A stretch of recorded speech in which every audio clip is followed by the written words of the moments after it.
ത്വന്മന്ത്രോപാസകന്മാരായുള്ള ഭക്തന്മാർക്കോ നിർമ്മലമായ വിദ്യ താനേ സംഭവിച്ചിടും. ഇത് കേൾക്കുമ്പോൾ നമ്മൾ വിശ്വസിക്കില്ല. താനേ ഇപ്പം എങ്ങനെ വിദ്യ ഉണ്ടാവുക? പക്ഷേ കുറച്ചു കാലം ഗ്രന്ഥങ്ങളിലൂടെ അങ്ങനെ പോയപ്പോൾ ഒരു പ്രഭാഷണം ഉണ്ടെന്ന് പറയുമ്പോൾ ഇതല്ലെങ്കിൽ ഗീതയൊക്കെ എടുത്ത് ഒന്ന് നിവർത്തും പോരുന്നതിന് മുമ്പ്. അപ്പോൾ ഒരു തവണ അല്ലെങ്കിൽ 2 തവണ ഒരു ശ്ലോകം അങ്ങോട്ട് ചൊല്ലിയ പിന്നെ ഇവിടെ വന്നിരുന്ന അത് ഇങ്ങോട്ട് വരും, തന്നെ ഇങ്ങോട്ട് വരും.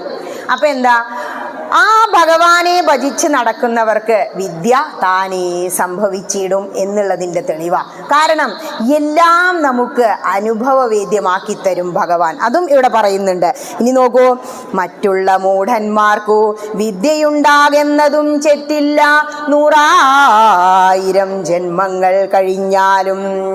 സാധാരണ എല്ലാം നേടി സുഖിച്ചു, അങ്ങനെ ജനനവും മരണവും ജനനവും പുനരഭിജനനം പുനരഭിമരണം ഇങ്ങനെ ഈ കാലചക്രത്തിൽ കടന്നു തിരിയുമ്പോൾ ഒരിക്കലെങ്കിലും ഈ ഒരു ഗ്രന്ഥത്തിന് അറ്റ്ലീസ്റ്റ് അധ്യാത്മ രാമായണത്തിന് മുന്നിലെങ്കിലും എത്താത്ത വ്യക്തികൾ എത്ര ജന്മം എടുത്തിട്ടും എന്തിന് കാര്യമില്ല, അവർക്ക് മോക്ഷം കിട്ടില്ല. മോക്ഷം കിട്ടണമെങ്കിൽ ഒരൊറ്റ തവണ രാമനാമം ചൊല്ലിയാൽ മതി. എങ്ങനെ വിളിക്കണം? അജാമിളൻ വിളിച്ചതുപോലെ, ഗഡ്വാങ്കൻ വിളിച്ചതുപോലെ. ഇക്ഷ്വാകു വംശജനായ ദിലീപൻ എന്ന രാജാവാണ് ഗഡ്വാങ്കൻ എന്നറിയപ്പെടുന്നത്. വാൽമീകി രാമായണത്തിലൂടെ പോകണം, അപ്പോഴേ മനസ്സിലാവൂ. ആ ഒരൊറ്റ തവണ മരണസമയത്ത് അത്രേ വേണ്ടൂ. അന്ത്യേ നാരായണ സ്മൃതി. ആ മരണസമയത്ത് ഒരൊറ്റ നിമിഷം ശ്രീരാമചന്ദ്ര എന്ന് വിളിക്കാൻ തോന്നാൻ, ആ സംസ്കാരം ഉണ്ടാവാൻ വേണ്ടിയിട്ടാണ് ഇങ്ങനെ ഓരോ ഗ്രന്ഥങ്ങളിലൂടെ നമ്മൾ ആദ്യമേ യാത്ര ചെയ്യുന്നത്. ഭക്തി സുധാഹീനന്മാരായുള്ളവർക്കെല്ലാം സ്വപ്നത്തിൽ പോലും മോക്ഷം സംഭവിക്കുകയുമില്ല. ഞാൻ പറഞ്ഞില്ലേ, സ്വപ്നത്തിൽ ശ്രീ ഭഗവതി ഇതാ മോക്ഷം തരണു, ഇങ്ങോട്ട് വരൂ. സ്വപ്നം പോലും കാണാന് ഭക്തി ഇല്ല, അവർക്ക് പറ്റില്ല എന്നാ പറയണത്. നമുക്ക് ഭഗവാനെ കാണാൻ അല്ലെങ്കിൽ ശ്രീ ഭഗവതിയെ കാണണമെന്ന് വലിയ ആഗ്രഹമല്ലേ?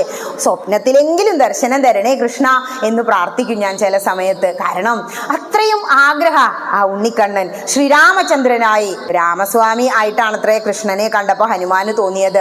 ഏതാണോ നമ്മുടെ ഉപാസനാമൂർത്തി, ആ ഉപാസനമൂർത്തിയെ കേശാദിപാദം പദാദികേശം അങ്ങനെ ധ്യാനിച്ച്, ധ്യാനേകരഥന്മാർ എന്ന് പറയുന്നത് ധ്യാനിച്ച് അങ്ങനെ ഇരുന്ന് നമ്മൾ സന്ധ്യയ്ക്ക് ദീപാരാധന, അത് കഴിഞ്ഞ് വീട്ടിലെത്തി ഉറങ്ങാൻ പോകുമ്പോഴും പ്രാർത്ഥിക്കണം എന്ന ആ സമയത്ത് ഒരു വാക്ക് പ്രാർത്ഥിക്കുക, ഭഗവാനെ ഉറക്കത്തിലെങ്കിലും ഒന്ന് വരണേട്ടോ, ആ ചിരി, ആ വെണ്ണ തോണ്ടി ഉണ്ണുന്ന ആ ഒരു ചിരി എനിക്കൊന്ന് കാട്ടിത്തരണട്ടോ എന്ന് പ്രാർത്ഥിക്കുക.